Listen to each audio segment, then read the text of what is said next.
This presentation is a 5-year longitudinal study of online Hispanic-American student demographics. I'm Stephen Burgess. I'm a professor of psychology at Southwestern Oklahoma State University. And I'm Ben Meredith, and I'm the executive director of the Eastern Washington University Virtual Campus. While already a decade old, the Pew Internet study on Hispanics and the Internet found that Hispanic Internet users behave much like other Internet users, and in many instances are more likely to use the Internet for entertainment or as a source of information than white Internet users. Additionally, the study found that Hispanic households, even those living in modest economic circumstances of less than $40,000 per household, were as likely to have a computer and Internet connections in the household as white households.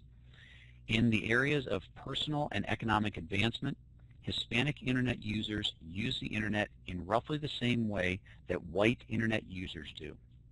Now, a decade past this report and already in the second decade of online learning invading the halls of higher education, the questions of who is online, who is successful online, and what of the Hispanic student online must be asked.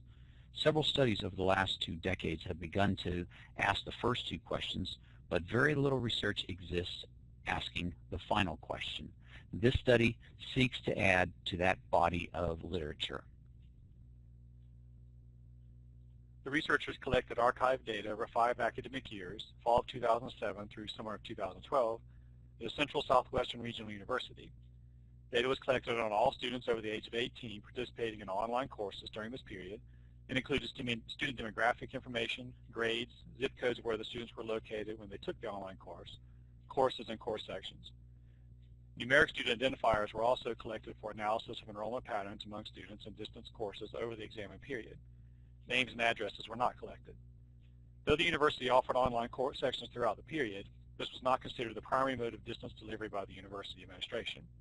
In the years prior to the examined period, the university had invested heavily and almost exclusively in interactive television, ITV, technology to meet the demands of distance delivery with which the university faculty were comfortable. As a result of this, the university serviced and connected with 84 off-campus ITV locations around the state to deliver undergraduate and graduate courses. Not all course offerings at the university were delivered through this distance modality, leaving the distance program less of a program and more of a smattering of course offerings. The real growth area for the university in distance delivery was in the areas of master's level education and business programs. However, in spring 2010, enrollment patterns in distance courses were changed when enrollment in online courses exceeded all other modalities of distance education offered at the university. This shift in primary modality of choice among students has continued to place online education as the primary method of distance delivery since that time.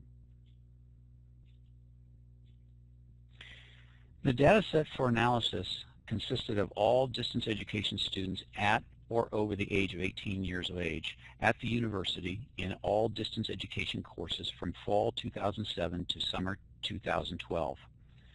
This constituted 11,126 duplicated enrollment lines for all students.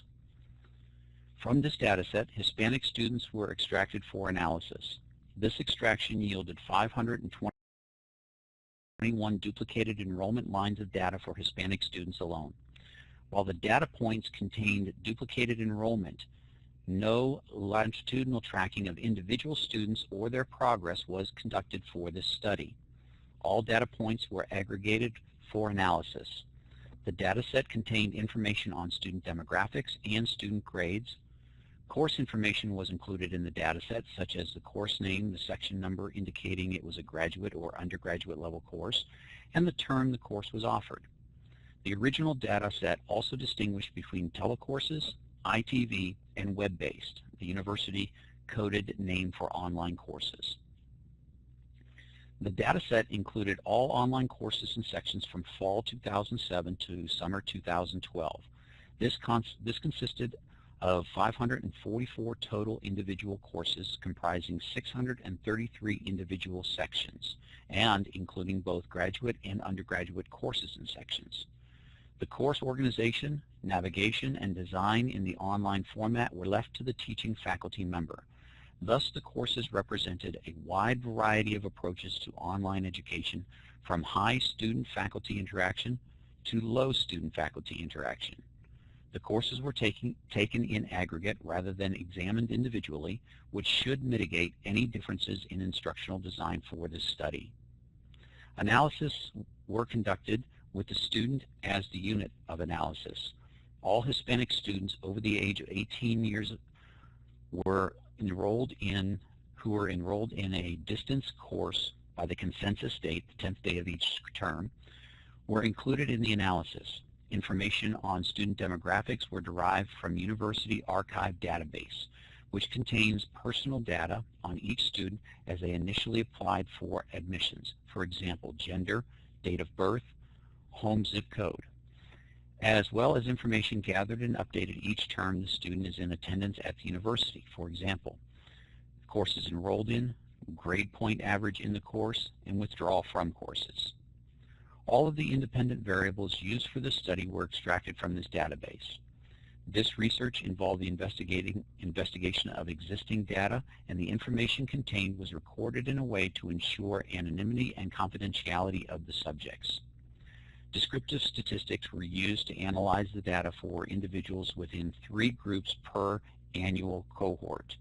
A, all students. B, those students receiving a C or better in the class, which was used in this study to denote successful students. And C, those students receiving a D or worse in the class, for example, used in this study to denote unsuccessful students. Simple means and frequency distributions were also employed. Over the 5-year period of the study data, graduate students constituted the largest group in academic standing at 65% over undergraduates at 35%. This percentage breakdown remained fairly constant through 4 of the 5 years of the study. In the first year examined, academic year 7 through 8, graduate students constituted 93% of the student standings. This is accountable by the general lack of undergraduate courses during this time period and the presence of a graduate level program online. In that year, 277 students across the entire campus participated in an online course, while only 15 of these students self-classified as Hispanic. In academic year 11-12, of the 4,298 students across the campus that participated in an online course, 195 were self-classified as Hispanic.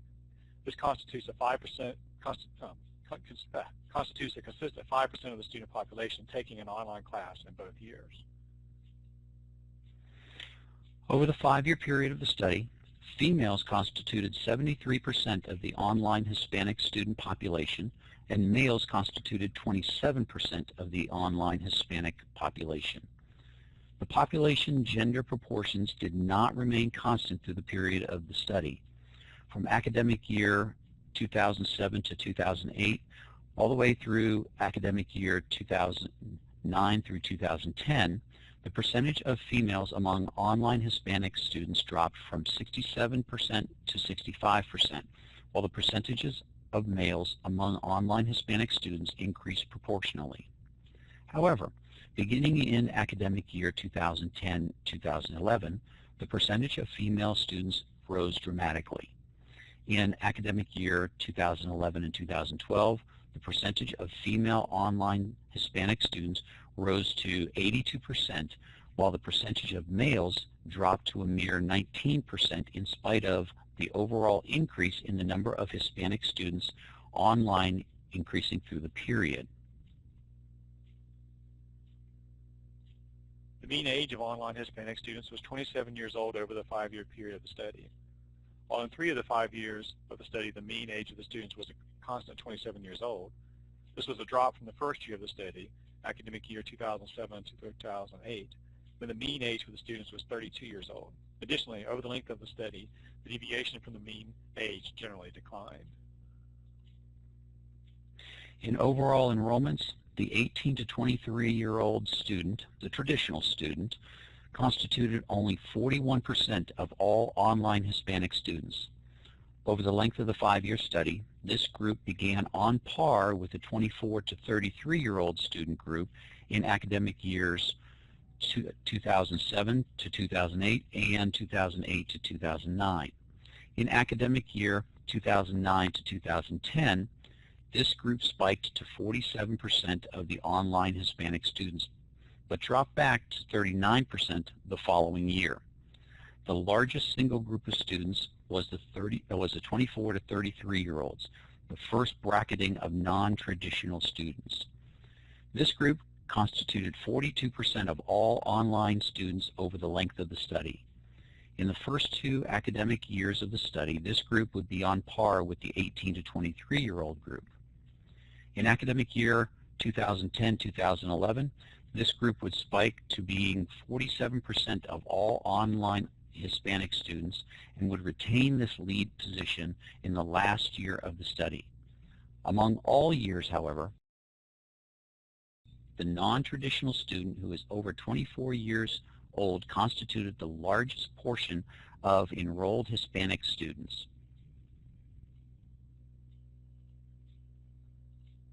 Over the 5-year period of the study, online Hispanic students receiving financial aid constituted 84% of the total online Hispanic population.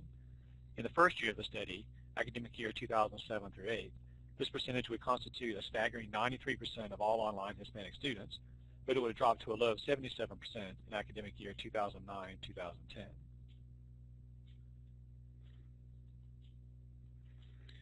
Students who did not declare a marital status constituted only 11% of all online Hispanic students in the study, and as a result of this, their numbers were not removed from the analysis. The researchers determined that a clear demographic picture of the student marital makeup would be accurately portrayed by leaving their undeclared status in the analysis. Over the 5-year period of the study, single students constituted the largest group of Hispanic students online at 59%. Over the length of the study, this group would remain the largest group by a significant number. In academic year 07-08, the first year of the study data, this group would spike at 80% of those Hispanic students enrolled in online classes. Over the length of the study, this group would slowly decline in its dominance to 55% of all online Hispanic students in academic year 2011 to 2012, the last year of the study. The second largest group throughout the study, length of the study, was the online Hispanic students who declared their status as married. Over the length of the study, this group constituted 23% of all Hispanic students. In academic year 2009-2010, this group would spike to 28% of the total online Hispanic student count. Prior to academic year 2010-2011, the university did not have a classification for divorced or widowed that students could self-declare as a status. As a result of this, there is no data for this category prior to this academic year. With data in the demographic profile of the online Hispanic student, the question arises as to the similarity or difference between the demographic profile of the online Hispanic student and the successful online Hispanic student. For this study, successful is defined as a student receiving a final course grade of 2.0 or above, or a letter grade of a C, B, or A, or a credit grade of S for satisfactory or P for passing. Students with a final course grade below 2.0 or a letter grade of D or F, or a credit grade of NS, NP, or I, or W were considered to be unsuccessful and were excluded from the analysis. With these exclusions, the sample size, n equals 364, for successful students of the population of n equals 521, or a percentage of 70% of all online Hispanic students were successful in their online courses. Over the 5-year period of the study, graduate online Hispanic students constituted the largest group in academic standing at 66% over undergraduates at 34%. After academic year 2009-2010, these percentages remained fairly constant. Prior to academic year 2009-2010, with the general absence of an undergraduate online courses at a university, academic year 2007-2008, the graduate online Hispanic population constituted 100%. Over the 5-year period of the study, females constituted 75% of the successful online Hispanic student population, and males constituted 25% of the same population. The population gender proportions did not remain constant throughout the study of the period of the study. From academic year 2008 to 2009, all the way through academic year 2009 through 2010, the population of females among the successful online Hispanic population dropped to 63% and 69% respectively. However, in academic year 2010-2011, this percentage rose to 77% with a spike to 80% in the academic year 2011 and 2012, with successful online Hispanic males dropping to a mere 20% of the population in that same year. That is the lowest percentage of successful online Hispanic males in the length of the study. The mean age of the successful online Hispanic student was 30 years old over the 5-year period of the study. While the mean age was constant at 26 years old for academic year 2010 through 11 and academic year 2011 through 12, this was a drop from the first year of the study period when the mean age for a successful online Hispanic student was 39 years old. Over the length of the study, the deviation from the mean age continued on the decline from 20.6 to 6.6 years to 19.6, I assume. In overall enrollments, the traditional 18 to 23-year-old student population constituted only 40% of all successful online Hispanic students. The single largest age demographic group was the 24 to 33-year-olds at 46%.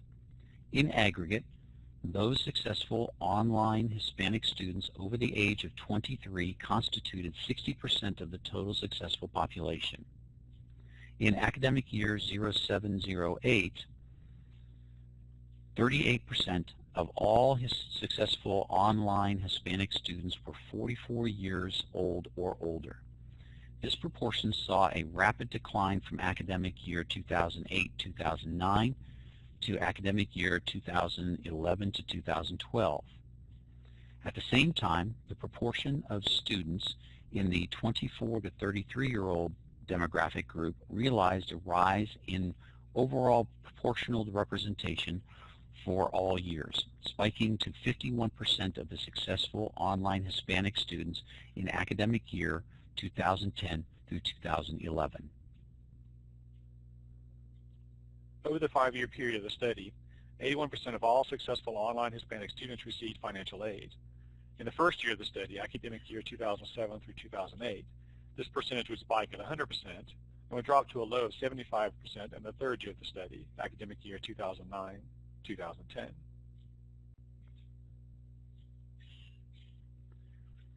Students who declared a marital status over the length of the study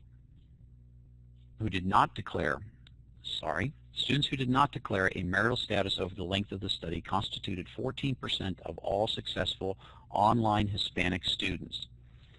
These students were not removed from the overall analysis.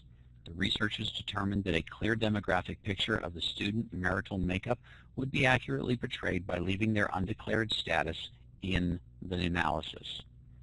Over the 5-year period of the study, single students constituted the largest group of successful online Hispanic students at 57%. Over the length of the study, this group would remain the majority group by a significant number. In academic year 2007-2008, the first year of this study, this group would spike to 100% of successful online Hispanic students. Over the length of this study, this group would decline to 54% of successful online Hispanic students in academic year 2009-2010 and academic year 2011 to 2012. The second largest group throughout the study was successful online students who declared their status as married. Over the length of this study, this group constituted 23% of the total number of successful online Hispanic students. In academic year 2011 through 2012, this group would spike to 29% of the total. Prior to academic year 2010-2011, the university did not have a classification for widowed or divorced that students could self-declare as a status. As a result of this, there is no data for this category prior to this academic year. In taking up the issue of copyright in the digital learning age, the U.S. Senate reported in 2001 that the average online learning student is 34 years old, employed part-time, has previous college credit, and is a woman. In the last half-century, as universities have opened their doors to women, this demographic group has risen from an anomaly to a position of there being slightly more women enrolled in higher education than men. The same phenomenon can be seen at the university in this study. Between academic years 2007 through 8 and academic years 2011 through 12, females constitute the majority gender at the university in the study.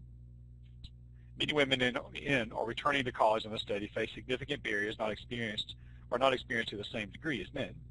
Balancing job and family responsibilities against academic work, women grapple with the inflexibility of class schedules, academic policies, inadequate child care, and transportation issues. As a result, online programs could provide some relief from these difficulties. While females represented the majority of the students at the university in the study, they represented a supermajority in the online area at 73% among the general population of online Hispanic students and 75% among successful online Hispanic students over the 5-year period of the study. Females were more strongly represented among both the general online Hispanic student population and successful online Hispanic population in all years except academic year 2008 through 9, when they were slightly better represented overall than when they were among successful online Hispanic students. This mirrors the findings of Cremare, 2001, who argued that distance education reduces significant barriers for women's advancement in the face of family, work, and community obligations. These findings also support Coldwell et al. 2008's findings that a relationship existed between gender and academic advancement, with women outperforming men. Consistently, the female dominance in online education has been reestablished in studies, thus painting a clear picture that the role of females in online education is one of dominance. While coming from a dominantly patriarchal society, Hispanic women are demonstrating a controlling position in higher education online courses and programs that is out of character to the Hispanic cultural position of women. This empowerment of the Hispanic female holds the ability to provide a cultural shift among the Hispanic-American community that would break it away from other Hispanic groups in the Americas.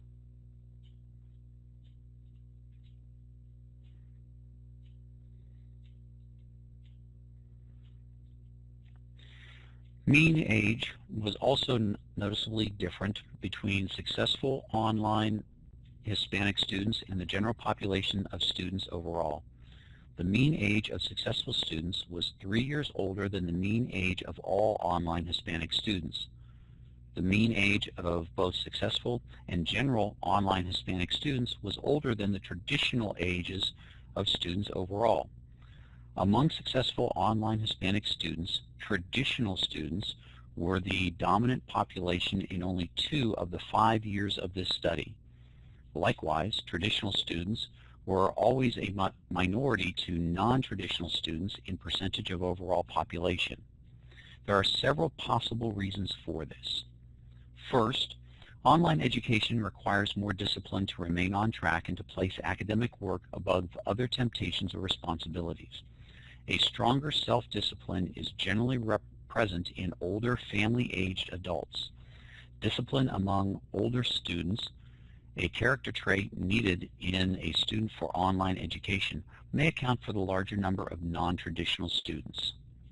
Second, among older family-aged students, especially those with family and job responsibilities, investment in personal and professional advancement may account for the larger number of non-traditional students in online classes.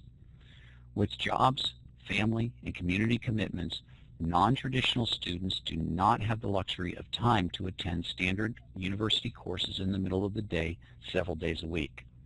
The open aspect of online course attendance allows adults with children and with employment to continue to attend the university while still attending to their responsibilities. Coming with this investment of time and energy is a commitment to excellence and good academic achievement. Financial aid plays a dominant role among all online Hispanic students.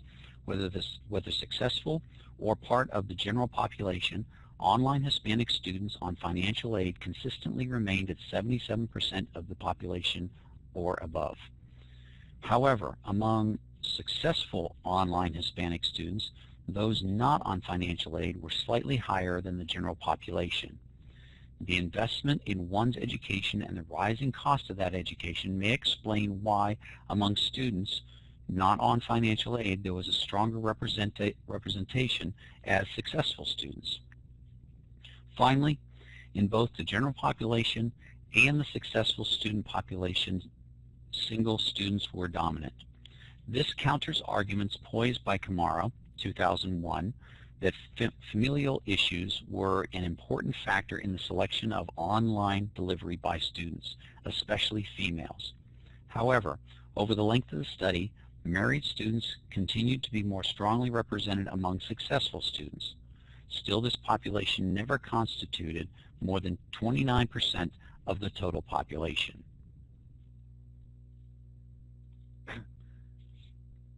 As online education quickly approaches the second decade in education and the university, understanding who is online and who is successful online becomes a paramount issue. In supporting online Hispanic students, knowing which segments of this demographic group are gravitating to an online format and how successful they are in this format will go a long way to tailoring that support to the population needs. With females taking advantage of online education, a cultural shift may be on the horizon, if it is not already being exerted, for the Hispanic-American community. This shift will be brought about by the accessibility that online offerings allow. Thank you for your time. Thank you. We understand the factors that promote college success, the impact of approaches that truly facilitate success and quality, the secret to a solid teaching process for the Hispanic learner, and the key role of technology to make this happen. Hence, an opportunity to propose, find, and integrate innovative technology solutions to education. We go beyond higher education. We strive for a higher vision. Visit us at www.hets.org. HETS Consortium.